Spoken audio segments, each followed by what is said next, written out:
Olá, meus amigos, meus irmãos em Cristo, estamos aqui para mais um vídeo. E você que não é inscrito, se inscreva aí, dê o joinha aí embaixo, que cada vez que você clica na mãozinha assim para cima, você está ajudando a divulgar o vídeo, mesmo que você não compartilhe. Se você gostou, não apenas esse, mas mais quase 300 que nós temos aí, aquele que você gostou, compartilhe nos seus grupos de WhatsApp, compartilhe no Facebook, no Instagram, compartilhe aí no Twitter, em todas as suas redes sociais, né, se você achou interessante. Então, esse canal tem Bíblia, livros, filosofia e assuntos intrigantes. Hoje nós vamos ver o assunto da Bíblia, tá? Então, se inscreva, compartilhe. Se você quiser algo a mais, seja membro. Também temos aí o botãozinho azul de membro. Clique aí, você terá alguns benefícios sendo membro, tá? E o livro que eu vou beijar é exatamente o livreto que nós vamos falar rapidamente aqui, que é esse pequenininho livreto aqui, ó. É Heresiologia de José Apolônio da Silva, é um brasileiro, tá? Não é nem pastor ele, mas estamos dando essa moralzinha aqui para ele.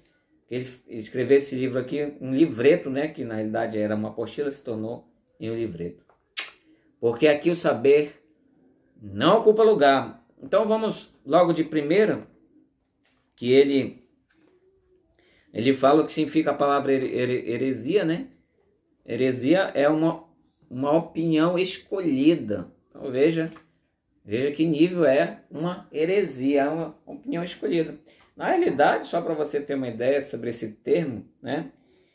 A maioria das seitas que contrariam a palavra de Deus, os seus líderes vieram de alguma igreja. Os seus líderes já vieram de algum lugar que não gostaram do que viram, né? Então eles começaram a acreditar que não era assim a Bíblia, e começaram a colocar as seus próprios pensamentos, suas próprias visões. E nós temos o tirateima, né? O tirateima é hermenêutica. E aí aqui nós temos uma playlist só sobre hermenêutica. Você pode ir lá e assistir os vídeos da hermenêutica, que é como interpretar os textos bíblicos. A arte de interpretar os textos bíblicos. Então, se nós usarmos a hermenêutica, a gente destrói toda heresia, toda a heresiologia, tá? Nós destruímos tudo. Então, esse livro aqui, esse livreto, ele é interessante que ele vai ter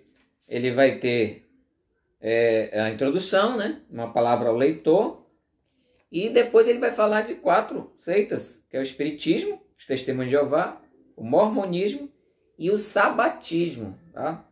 Ele usou esse termo sabatismo, mas eu não gosto muito desse termo sabatismo, porque ele está restrito à doutrina do sábado, né? O mais correto seria o adventismo, né? Ou Ellen Whiteismo, que foi de onde veio, como surgiu essa igreja. E ele vai falar muita coisa sobre, a gente não vai ver isso aqui, né? Nós temos muitos inscritos aí, irmãos adventistas, mas todo mundo tem heresia, né? Mas a gente tem que diminuir as nossas heresias.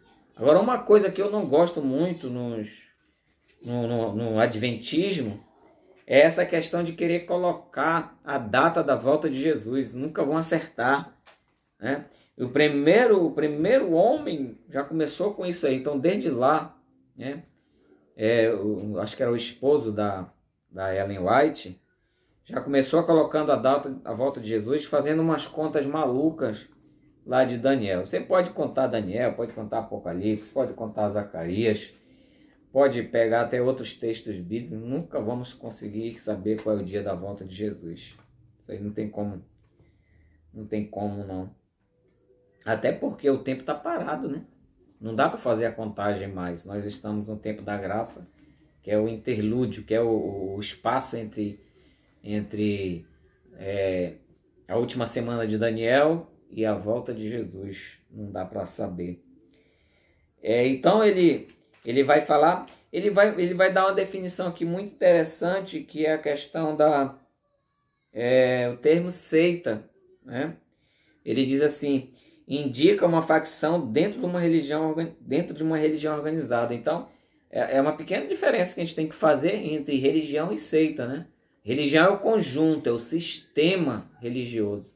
E a seita é uma facção dentro daquela religião. Então, nós, por exemplo, aqui nós citamos aqui que ele vai abordar, que é Espiritismo, Testemunho de Jeová, Mormonismo e Sabatismo. Todas elas estão dentro do cristianismo, da religião chamada cristianismo. Então, o Espiritismo é uma seita, o Testemunho de Jeová é uma seita, o Mormonismo é uma seita, e o Adventismo, nessa visão dele aqui, é uma seita, né? Outra coisa também é que ele fala aqui sobre o objetivo de estudar as heresias. É muito importante que nós estudemos as heresias por várias coisas, né?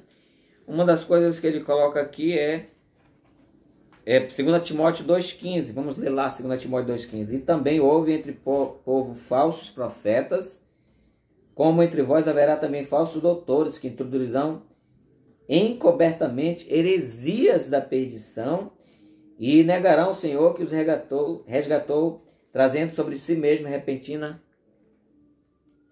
perdição.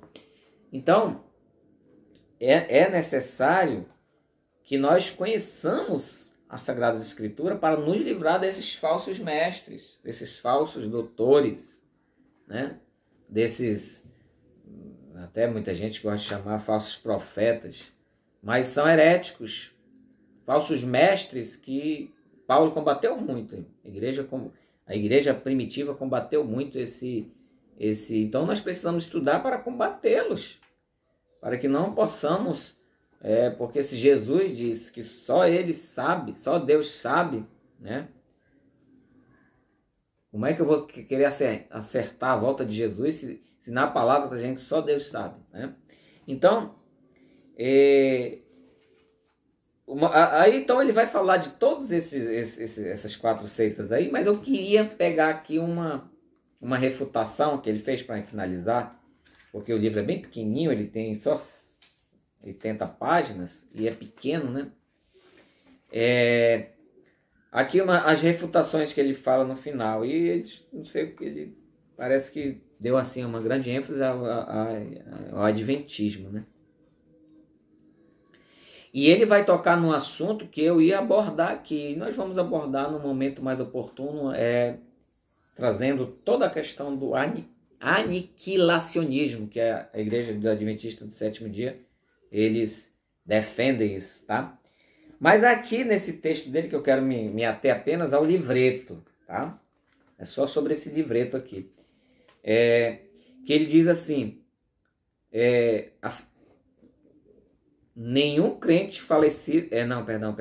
Afirmação. Os ímpios serão totalmente aniquilados no inferno. Então essa é a afirmação. Os ímpios serão totalmente aniquilados no inferno. Aí antes dele refutar, ele fala precisamos entender no que diz respeito à aniquilação, os 4 tipos de morte. Morte física, né? Que se verifica quando o corpo morre. Morte espiritual, que é o viver no pecado, na impiedade. Morte para o pecado, que é viver separado do pecado em santificação. E morte eterna, é viver eternamente fora da presença de Deus. Então, morte eterna é viver para sempre fora da presença de Deus. Não quer dizer que a pessoa vá morrer e deixar de existir, né? E aí ele cita alguns versículos aqui, que é Apocalipse 20, 10, 21, 8, 2 Tessalonicenses 1, 8, 9, que vão refutar essa questão da morte eterna aí. Que não é entendida como uma morte, acabou tudo mais, não, mas a morte eterna é a separação da presença de Deus. A Bíblia mostra que o inferno é o lugar de castigo eterno, né? Condenação eterna, Mateus 25, 46 e Mateus 23, 33. Outra refutação ainda, reforçando. O inferno é lugar de trevas exteriores, conforme nos revela a palavra de Deus em Mateus 22, 13 e 25, 30. O inferno é lugar de sofrimento eterno. Então ele vai falando várias coisas aí, que a questão do aniquilacionismo não vai... Então, as pessoas vão ser julgadas, vão ser jogadas no inferno, e junto com o diabo também, e lá eles vão deixar de existir. Essa é a tese central do aniquilacionismo. Mas a Bíblia está dizendo que é eterno, tá bom? Então a gente vai ficar por aqui, porque esse assunto eu vou tratar mais pormenor, né, particularmente, especificamente, no próximo, um outro vídeo aí que a gente vai fazer só sobre aniquilacionismo, tá bom? Que Deus abençoe a todos e até a próxima.